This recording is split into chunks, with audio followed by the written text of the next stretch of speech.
ஐயோ இல்லை இல்லை, அதாவது அவர் இப்போ தான் கட்சி ஆரம்பிச்சிருக்கிறாரு.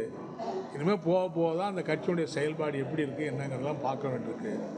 பொதுவாக ஒரு தேர்தல் ஒரு திரையுலகத்தில் பிரபல்யமாக இருக்கிற ஒரே காரணத்தினால அரசியலில் பிரகாசிச்சிட முடியும்னு சொன்னால் அது நடக்காது. தமிழ்நாட்டு மக்கள் அந்த அளவுக்கு விழிப்புணர்வு இல்லாதவங்க இல்லை. இந்திய மாநிலங்களை ஒப்பிடுகிற போது ரொம்ப விழிப்புணர்வு உள்ள அரசியல் விழிப்புணர்வு உள்ள மக்கள் தமிழ்நாட்டு மக்கள்.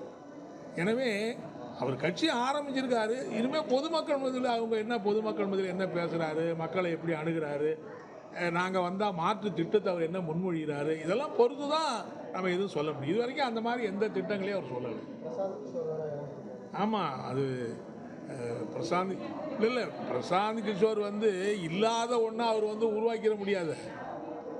அவர் போகிற இடத்துல பூரா அவர் சார்பில் போட்டியிட்ட கட்சி வேட்பாளரே தோற்று போனார். அதுக்கு பிரசாந்த் கிஷோர் என்ன பதில் சொல்கிறாரு? கிஷோர் பீகாரில் அவருடைய கட்சி வேட்பாளரே தோற்று போயிட்டார்.